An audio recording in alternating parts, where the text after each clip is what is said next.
Capítulo 3. El Templo del Sol. No había ya más remedio que luchar.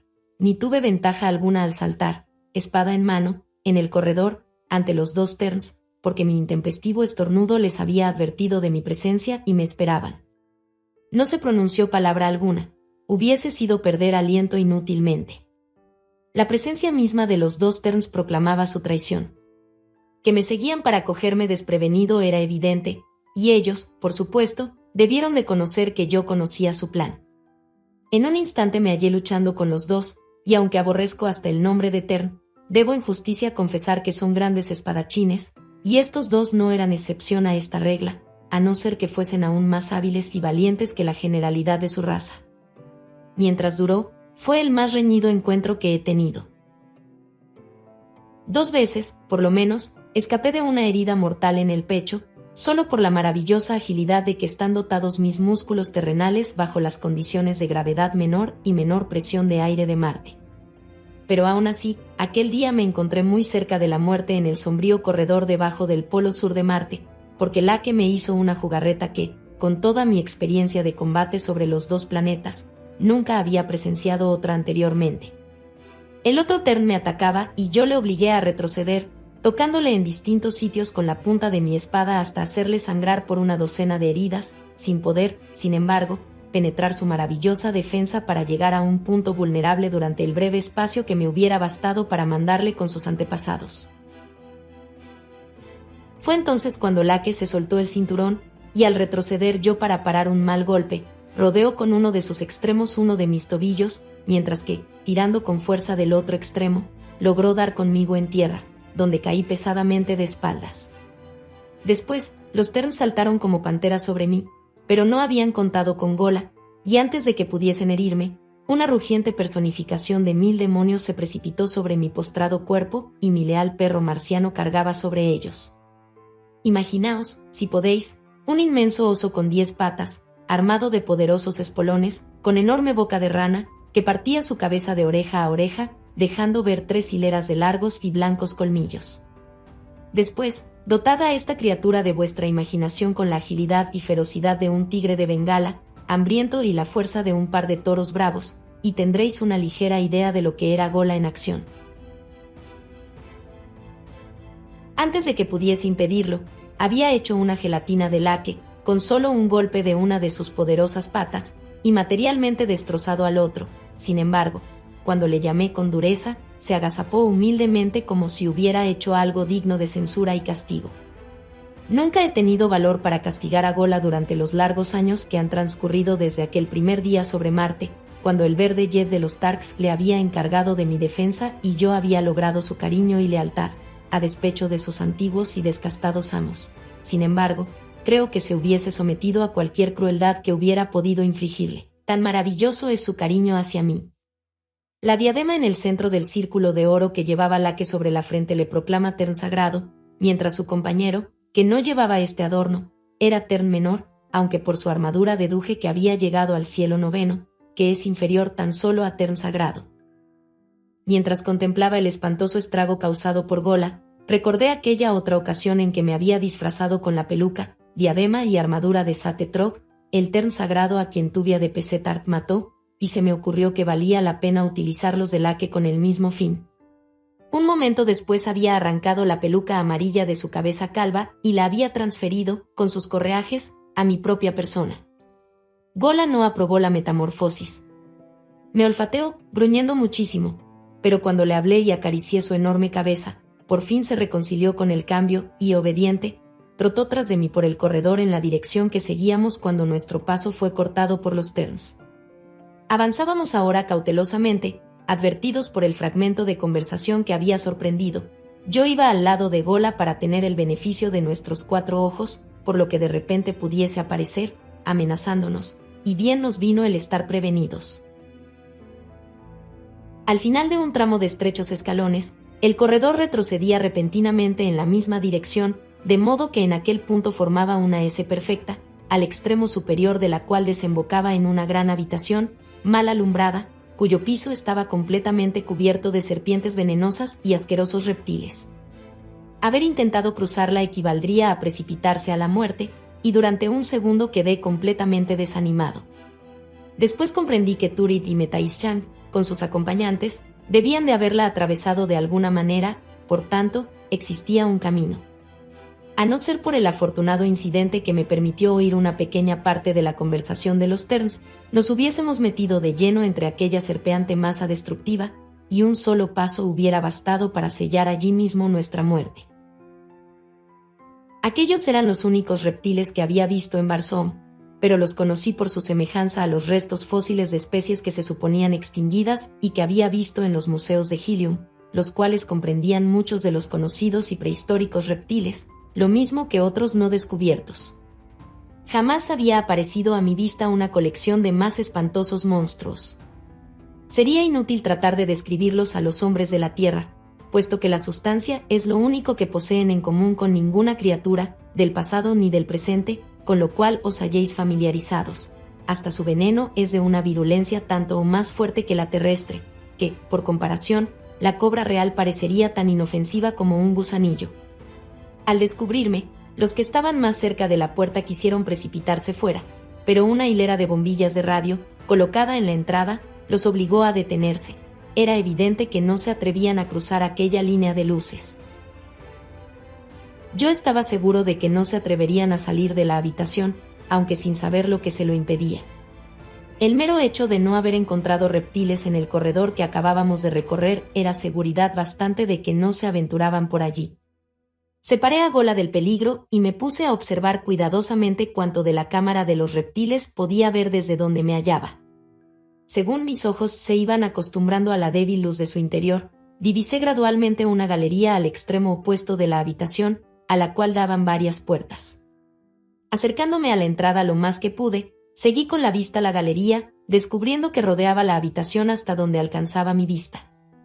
Después miré hacia arriba, a lo largo del borde superior de la entrada, y allí, con gran alegría, vi un extremo de la galería, a menos de 1 metro de altura sobre mi cabeza. En un instante había saltado a ella, llamando a Gola para que me siguiese. Allí no había reptiles, el paso estaba libre hasta el extremo opuesto de aquella horrible cámara, y un momento después Gola y yo salimos sanos y salvos a otro corredor. 10 minutos después llegamos a una gran sala circular de mármol blanco, cuyas paredes estaban revestidas de oro con los extraños jeroglíficos del primer nacido. Desde la alta cúpula de esta soberbia habitación, una enorme columna circular bajaba hasta el suelo y, al observarla, vi que giraba lentamente. Había llegado a la base del Templo del Sol. Arriba, en alguna parte, se hallaba Deja Toris, y con ella, Paidor, hija de Metaishan y Tubia de Pesetar. Pero como llegar a ellas, ahora que había encontrado el único sitio vulnerable de su poderosa prisión, era un enigma indescifrable. Lentamente di la vuelta a la gran columna buscando un medio de penetrar en ella. Encontré un pequeñísimo encendedor de radio, y al examinarlo con algo de curiosidad por hallarse allí, en aquel casi inaccesible y desconocido lugar, de repente vi las armas de la casa de Turit incrustadas. Estoy sobre la pista, pensé, deslizando el encendedor en la bolsa de mi correaje. Después seguí buscando la entrada que sabía debía existir. No tuve que buscar mucho tiempo, porque casi inmediatamente después di con una puertecilla tan curiosamente tallada en la base de la columna, que hubiese pasado inadvertida para un observador menos cuidadoso o perspicaz. Allí estaba la puerta que me conduciría a la prisión, pero ¿cómo abrirla? No se veía pestillo ni cerradura. De nuevo la recorrí cuidadosamente, pulgada por pulgada, pero solo pude encontrar un agujerito en el centro, hacia la derecha, un agujero como el de un alfiler, que parecía únicamente un defecto de construcción o del material. Intenté mirar por aquella pequeñísima abertura, pero no pude averiguar su profundidad ni si atravesaba toda la puerta, por lo menos, no se veía luz por él. Acerqué el oído y escuché, pero de nuevo mis esfuerzos resultaron inútiles. Durante mis experimentos, Gola había estado a mi lado, mirando fijamente la puerta, y al mirarle se me ocurrió comprobar lo correcto de mi hipótesis de que aquella puerta había sido utilizada por Turit, el negro Dator, y Metaishan, padre de los Terns, para penetrar en el templo. Volviéndome rápidamente, le llamé. Durante un momento permaneció indeciso, después saltó tras de mí, gimiendo y tirándome del correaje para detenerme. Seguí, sin embargo, alejándome de la puerta, antes de ceder, para ver con exactitud lo que iba a hacer. Después le permití llevarme donde quiso. Me condujo directamente a la puerta impenetrable, poniéndose de nuevo frente a la desconcertante piedra, mirando de frente su reluciente superficie. Durante 1 hora traté de solucionar el misterio de la combinación que me dejaría el paso libre. Recordé cuidadosamente todas las circunstancias de mi persecución de Turid, y deduje la misma conclusión que mi opinión original, que Turid había seguido aquel camino sin más ayuda que su propio conocimiento y había pasado por la puerta que me cerraba el paso sin ayuda del interior. Pero, ¿cómo lo había realizado? Recordé el incidente de la cámara misteriosa en los acantilados áureos cuando liberé a Tuvia de Pesetart del calabozo de los Terns, y ella cogió una delgada llave, semejante a una aguja, del llavero de su guardián muerto, para abrir la puerta que conducía a la cámara misteriosa, donde Tars Tarkes luchaba a muerte con los grandes Vans. Un agujero tan pequeño como aquel que ahora me desafiaba había abierto la intrincada cerradura de aquella otra puerta. Apresuradamente vacié en el suelo el contenido de mi bolsa. Si solo pudiera encontrar un delgado trozo de acero, podría hacer una llave que me diese paso a la prisión del templo. Mientras examinaba la colección heterogénea de toda clase de objetos que se hallan siempre en la bolsa de un guerrero marciano, mis dedos tropezaron con el adornado encendedor de radio del negro Dator. Cuando iba a dejarlo a un lado como algo inútil para sacarme del actual apuro, mis ojos dieron en unos extraños caracteres, ruda y recientemente arañados, sobre el suave dorado del estuche. La curiosidad me movió a descifrarlos, pero lo que leí no tenía sentido alguno para mi entendimiento. Había 3 juegos de caracteres, unos debajo de otros. 350T1 un X 925T. Solo un instante me picó la curiosidad, y después coloqué de nuevo el encendedor en mi bolsillo, pero aún no lo había soltado cuando acudió a mi mente el recuerdo de la conversación sostenida entre Lake y su compañero, cuando el Tern menor había citado las palabras de Turid, burlándose de ellas. ¿Y qué te parece el ridículo asunto de la luz? Que brille con la intensidad de 3 unidades de radio durante 50 taís. Allí estaba la primera línea de los caracteres sobre el estuche del encendedor, 3 a 50T, y durante un sat, que brille con la intensidad de 1 unidad de radio, aquella era la segunda línea, y después, durante 25 taís, con 9 unidades. La fórmula estaba completa, pero, ¿qué significaba? Creí saberlo, y cogiendo una poderosa lente de aumento entre las baratijas de mi bolsa, me apliqué a examinar cuidadosamente el mármol que rodeaba el agujerillo de la puerta. De buena gana hubiera prorrumpido en gritos de júbilo cuando mi investigación me descubrió la casi invisible incrustación de partículas de electrones carbonizados que despiden aquellos encendedores marcianos.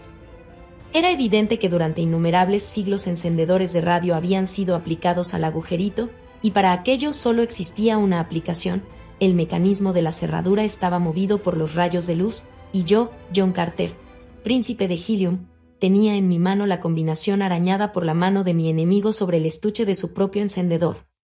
En un brazalete circular de oro, que llevaba en la muñeca, estaba mi cronómetro de Barsoom, un instrumento que marcaba los taís y sats y sots del tiempo marciano, presentándolos a la vista bajo un fuerte cristal, de modo muy parecido al de un cronómetro terrestre. Calculando cuidadosamente mi operación, acerqué el encendedor a la pequeña abertura, regulando la intensidad de la luz por medio de la palanca colocada a un lado del estuche. Durante 50 taís dejé brillar 3 unidades de luz en el agujero, después 1 unidad durante un sat y 9 unidades durante 25 taís. Aquellos últimos 25 taís fueron los 25 segundos más largos de mi vida. ¿Cedería la cerradura al final de aquellos segundos que a mí se me hacían interminables? 23. 24. 25. Corre la luz de golpe. Durante 7 taís esperé. No había podido apreciar efecto alguno en la cerradura. ¿Sería que mi teoría estaba completamente equivocada? Detente. Espera. Mi tensión nerviosa había tenido por resultado una alucinación, o la puerta se movía realmente. Lentamente, la sólida piedra se hundió silenciosamente hacia atrás. No existía alucinación alguna. Retrocedió 10 metros, hasta dejar descubierta a su derecha una estrecha puertecilla que daba a un pasillo oscuro, paralelo al muro exterior. Apenas quedó franca la entrada, Gola y yo nos precipitamos por ella, y la puerta se deslizó silenciosamente de nuevo a su sitio. A alguna distancia, en el corredor, se veía el débil reflejo de una luz, y hacia ella nos dirigimos. La luz se hallaba en una cerrada revuelta, y un poco más allá se veía una habitación brillantemente iluminada. Allí descubrimos una escalera de caracol que partía del centro de la habitación circular. Comprendí inmediatamente que habíamos llegado al centro de la base del Templo del Sol. La escalera conducía a la parte superior, pasando por los muros inferiores de las celdas. En alguna parte de los pisos superiores estaba Deja Toris, a no ser que Turid y Metaishang hubiesen ya logrado raptarla. Apenas habíamos empezado a subir la escalera, cuando Gola, de repente, fue presa de gran excitación. Saltaba hacia adelante y hacia atrás mordiéndome las piernas y los arreos, hasta el punto de hacerme creer que estaba loco, y cuando por fin le empujé y empecé de nuevo a subir, me agarró por el brazo derecho, obligándome a retroceder. Fue inútil reñirle ni pegarle para que me soltase, y estaba enteramente a merced de su fuerza bruta, a no ser que me defendiese con el puñal en la mano izquierda. Pero, loco o cuerdo, no tuve valor para hundir la afilada hoja en aquel cuerpo tan fiel. Me arrastró a la cámara y, a través de ella, hacia la parte opuesta a la puerta por la cual habíamos entrado. Allí había otra puerta dando paso a un corredor que descendía en pendiente rápida. Sin titubear, Gola me empujó por aquel pasillo. De repente se detuvo y me soltó, poniéndose entre mí y el camino por donde habíamos venido, mirándome como para preguntarme si ya le seguiría de mi propia voluntad o si tendría todavía que emplear la fuerza. Mirando con preocupación las señales de sus grandes dientes sobre mi brazo desnudo, decidí complacerlo. Después de todo, su extraño instinto era más de fiar que mi defectuoso juicio humano. Y bien me vino haberme visto obligado a seguirle. A poca distancia de la cámara circular nos encontramos de repente en un laberinto de cristal brillantemente iluminado. Al principio creí que era una amplia habitación sin división alguna. Tan claras y transparentes eran las paredes de los serpeantes pasillos, pero, después de haber estado varias veces a punto de romperme la cabeza, al esforzarme en pasar a través de las sólidas murallas de vidrio, anduve con más cuidado. Solo habríamos recorrido unas yardas del corredor que nos había dado paso a este extraño laberinto, cuando Gola lanzó un espantoso rugido y, al mismo tiempo, se precipitó sobre el cristal de nuestra izquierda. Aún resonaban a través de las cámaras subterráneas los ecos de aquel terrible rugido, cuando vi lo que lo había arrancado de la garganta del fiel animal.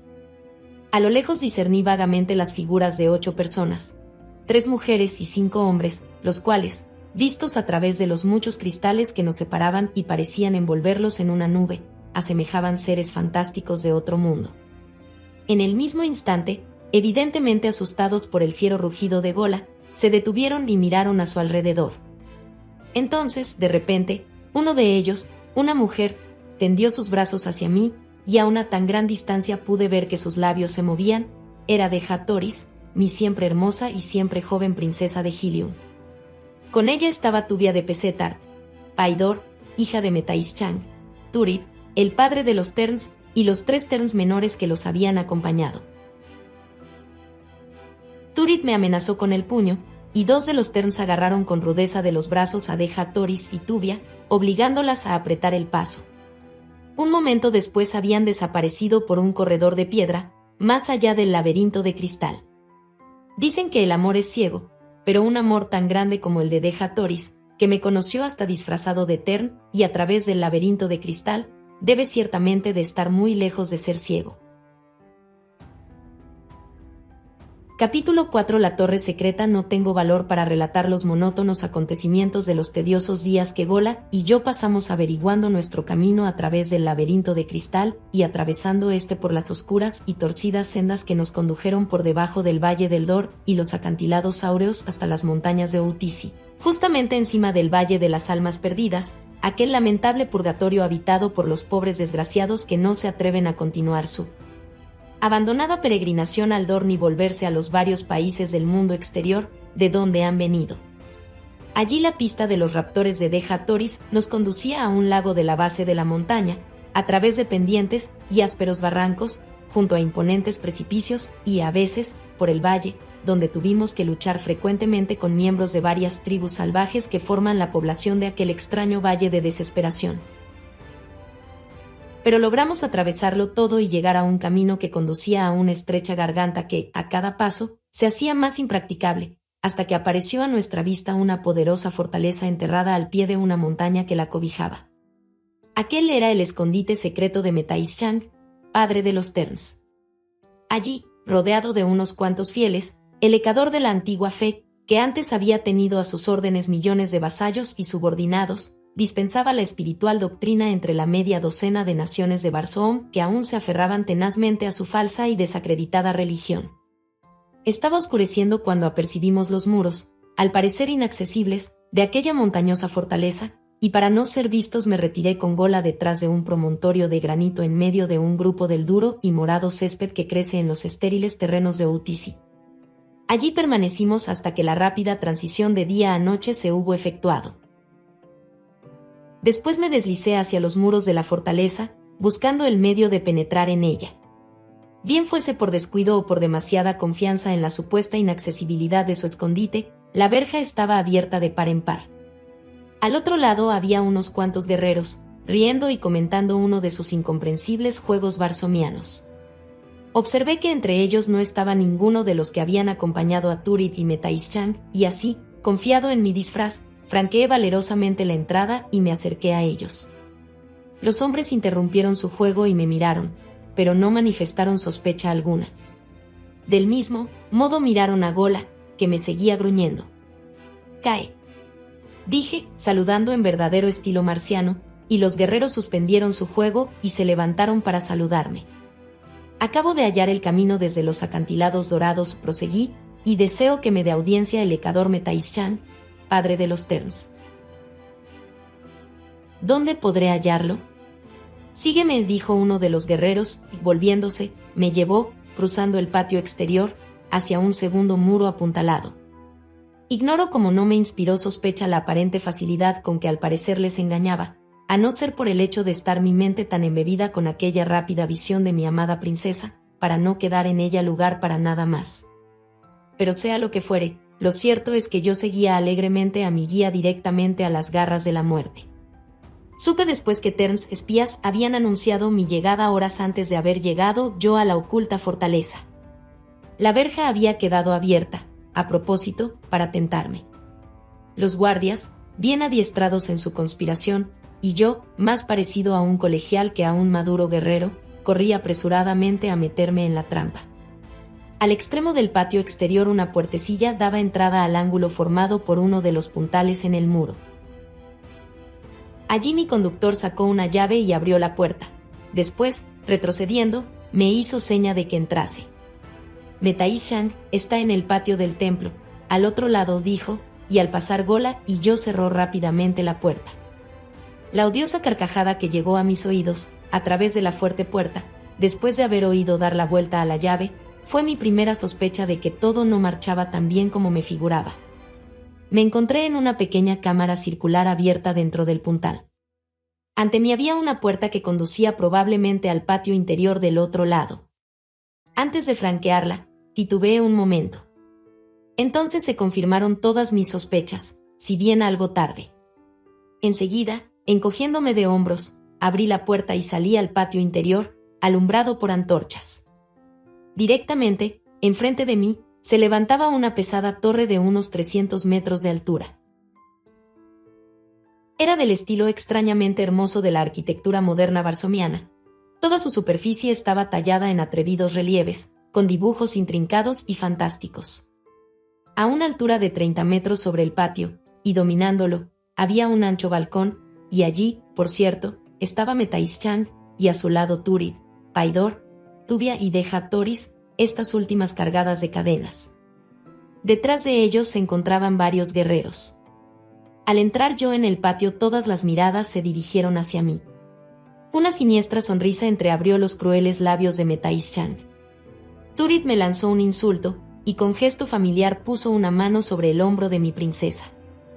Esta, como una pantera, se volvió hacia él y le dio un fuerte golpe con las esposas que rodeaban sus muñecas.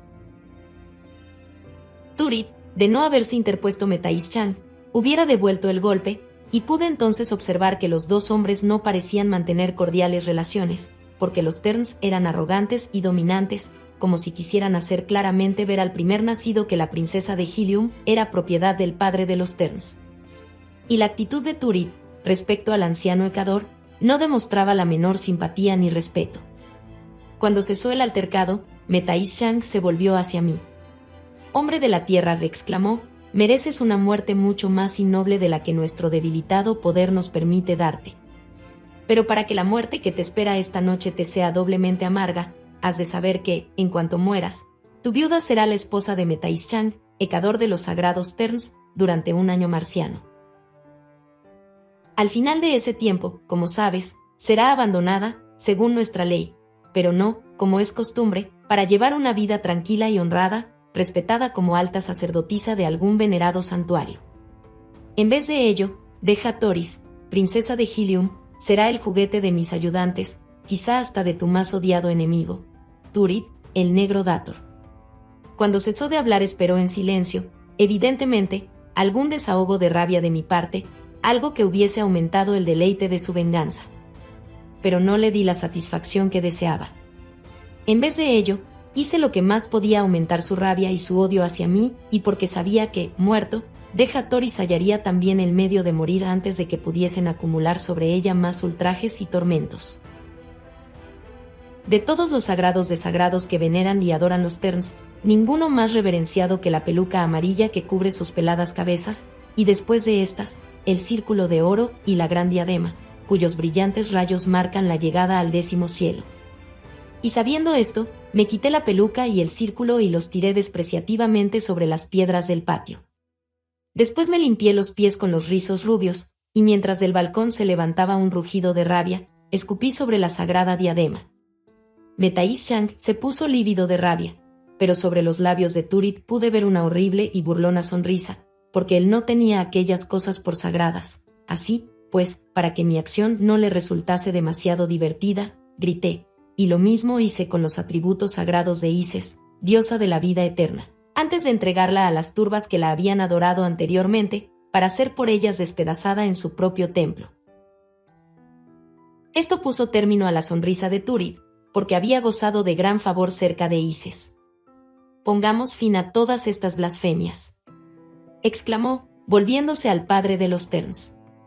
Metaisshang se levantó e, inclinándose sobre el balcón, lanzó la salvaje llamada que yo había oído de labios de los sacerdotes desde el pequeño balcón, frente a los acantilados áureos, que domina el Valle del Dor, cuando en pasados tiempos llamaron a los feroces monos blancos y los espantosos hombres planta para que se deleitasen con las víctimas que a menudo flotaban sobre el ancho seno del misterioso Aieses, hacia las infectadas aguas del mar perdido de Cores.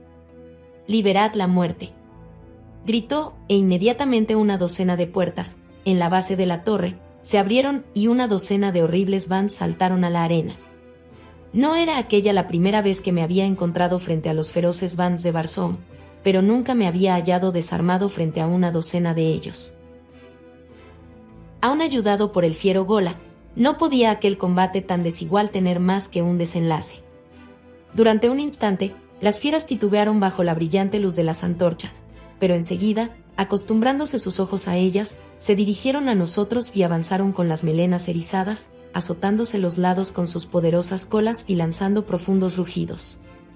En el breve intervalo de vida que me quedaba lancé una última mirada de despedida a mi Deja Toris.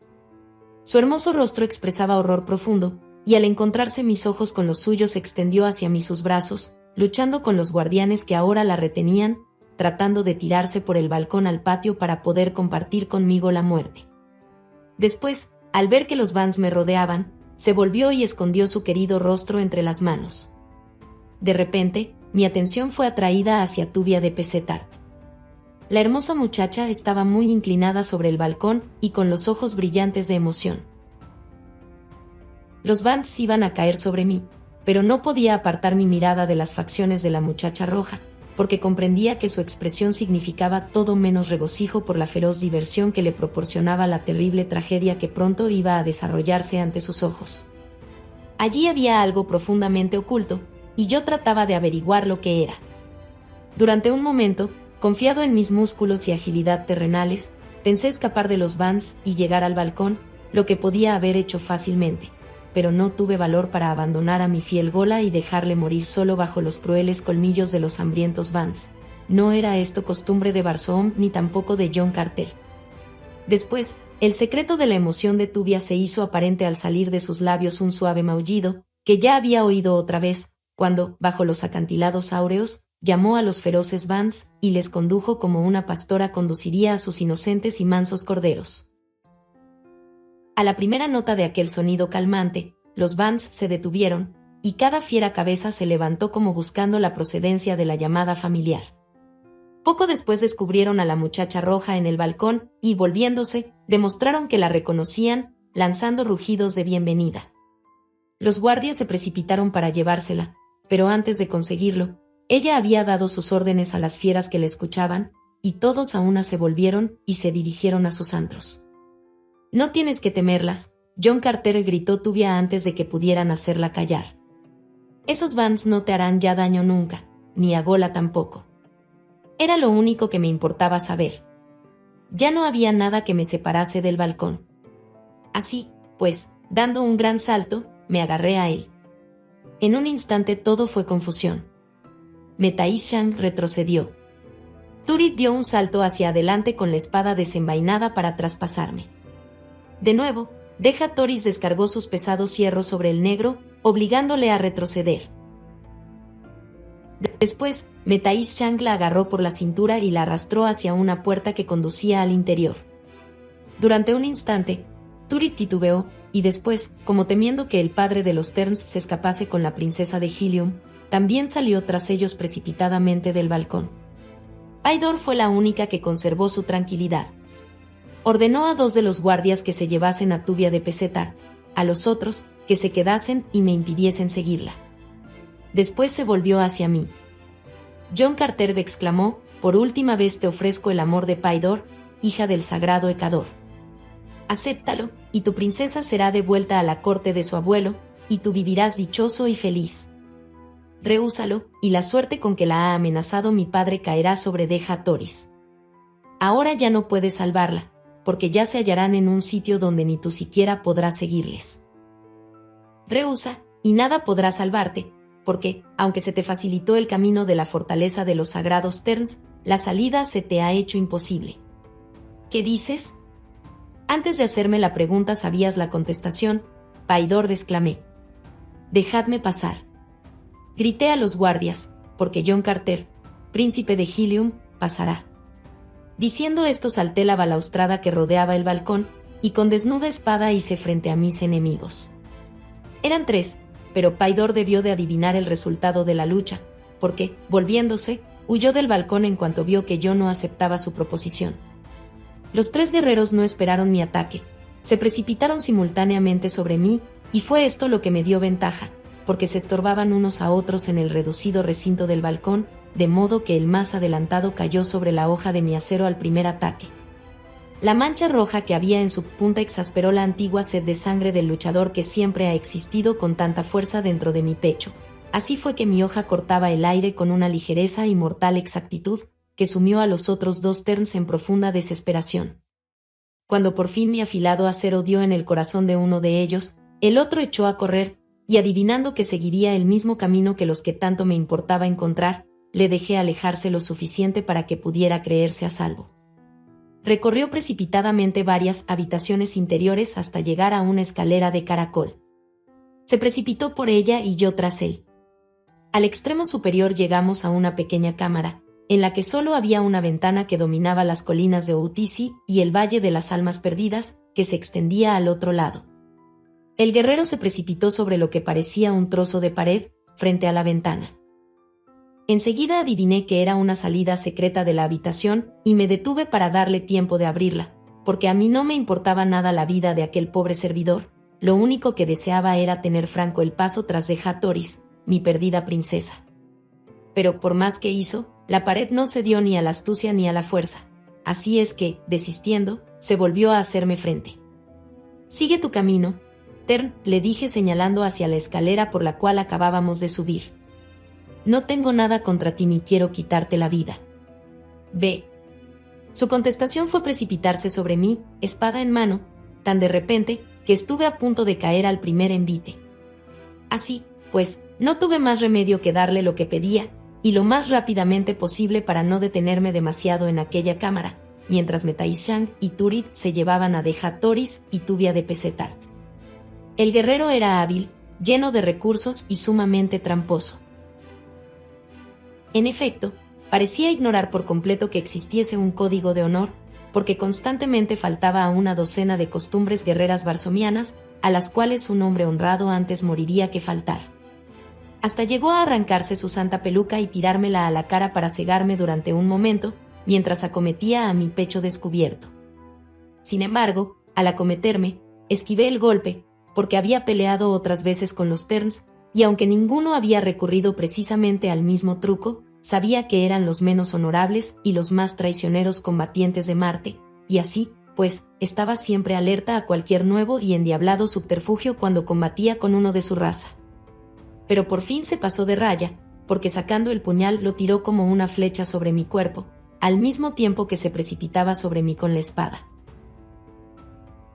Un solo círculo envolvente de mi propio acero cogió el arma volante y la precipitó con estrépito contra la pared, y después, al evitar el impetuoso ataque de mi antagonista, se metió él mismo la punta de mi acero en el estómago al echarse sobre mí. Se la hundió hasta el puño y, con un grito horrible, cayó al suelo, muerto. Deteniéndome solo el instante necesario para sacar mi espada del cuerpo de mi enemigo, me precipité sobre el trozo de pared que había frente a la ventana y que el Tern había tratado de abrir. Allí busqué la cerradura secreta sin resultado alguno. Desesperado, traté de abrirme paso a la fuerza, pero la fría y resistente piedra podía haberse reído de mis esfuerzos fútiles y mezquinos. En efecto, hubiese jurado que percibía, al otro lado de la impenetrable pared, el rumor de una risa provocativa. Disgustado, desistí de mis inútiles esfuerzos y me dirigí a la única ventana de la cámara. Las colinas de Utisi y el distante Valle de las Almas Perdidas no tenían nada que pudiera interesarme, pero muy por encima de mi cabeza, el muro tallado de la torre fijó mi atención. En alguna parte de aquella torre estaba Deja Toris. Veía ventanas sobre mi cabeza. Es posible que aquel fuese el único camino por donde podría llegar a ella. El riesgo era grande, pero nada era capaz de detenerme tratándose de la suerte de una de las mujeres más maravillosas del mundo.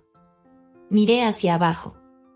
A unos 100 metros de profundidad había unos acantilados de granito que bordeaban un espantoso precipicio sobre el cual estaba la torre, y si no sobre los acantilados, en el fondo del abismo aguardaba la muerte si un pie se deslizaba o los dedos se aflojaban la fracción de un segundo.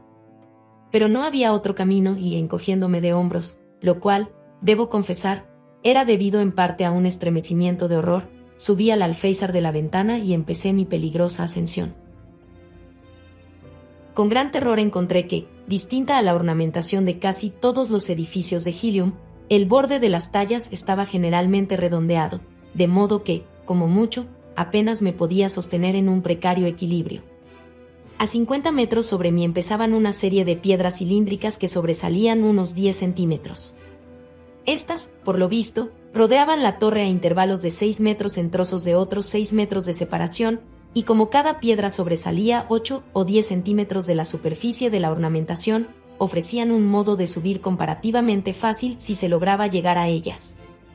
Laboriosamente fui trepando, ayudándome con las ventanas que iba dejando debajo, porque esperaba encontrar entrada en la torre a través de una de ellas y de allí un camino más fácil para proseguir mis pesquisas. A veces era tan frágil mi asidero, que un estornudo, un golpe de tos, la más ligera ráfaga de aire hubiese bastado para precipitarme al abismo que se abría a mis pies. Pero por fin llegué a un punto donde mis dedos pudieron agarrar el alféizar de la ventana más baja, e iba a soltar un suspiro de satisfacción, cuando un rumor de voces llegó a mis oídos desde arriba, por la abierta ventana. Nunca podrá resolver el secreto de la cerradura. La voz era la de Metaishang. Sigamos arriba al hangar para habernos alejado bien hacia el sur antes de que encuentre otro camino, si eso fuera posible. Todo parece posible tratándose de ese perro vil, replicó otra voz, que reconocí por la de Turid. Entonces démonos prisa, dijo Metaishang, pero para asegurarnos más voy a dejar a 2 para que vigilen en la escalera. Más tarde pueden seguirnos en otra aeronave, alcanzándonos en Kaol. Mis dedos, extendidos, no llegaron nunca al borde de la ventana. Al primer rumor de las voces retiré la mano, agarrándome a mi peligroso asidero achatado contra el muro perpendicular y atreviéndome apenas a respirar. Qué horrible posición, por cierto, para ser descubierto por Turid. Solo tenía que apoyarse en la ventana para mandarme con la punta de su espada a la eternidad. Poco después, el rumor de voces se fue desvaneciendo, y de nuevo reanudé mi peligrosa ascensión, más difícil ahora, puesto que era más circular, porque tenía que rodear para evitar las ventanas. La alusión de Metaizchang al hangar y las aeronaves indicaba que mi destino era nada menos que al techo de la torre, y hacia aquella distante meta me dirigí. La parte más peligrosa y dificultosa de la jornada se terminó, por fin, y fue enorme el descanso que sentí al agarrar la última piedra cilíndrica. Es verdad que estas proyecciones estaban demasiado separadas para hacer de la ascensión nada parecido a una canonjía, pero, por lo menos, siempre tenía a mi alcance un punto de apoyo al cual podía agarrarme en caso de algún accidente. Unos 10 pasos debajo del techo el muro se inclinaba ligeramente hacia adentro, quizá un pie en los últimos 10 metros, y allí el trepar era ciertamente inconmensurablemente más fácil, de modo que mis dedos pronto agarraron el alero del tejado. Al dirigir mi vista sobre el nivel del extremo de la torre vi una aeronave dispuesta a emprender el vuelo. Sobre su cubierta estaban Metaizchang, Paidor, Deja Toris, Tubia de Pesetart y algunos guerreros Terns, mientras que a su lado se hallaba también Turid dispuesto a subir a bordo. No le separaban de mí ni 10 pasos, me daba la espalda y no puedo ni siquiera adivinar qué cruel capricho del destino le impulsó a volverse cuando mi cabeza aparecía por el tejado. Pero se volvió, y cuando sus ojos se encontraron con los míos, su rostro se iluminó con malévola sonrisa mientras se precipitaba sobre mí, que me apresuraba a llegar al tejado. Deja Toris debió de verme al mismo instante, porque lanzó un grito para avisarme, cuando el pie de Turid, con una gran patada, me dio en el rostro. Vacilé como buey acogotado y caí hacia atrás, por un lado de la torre.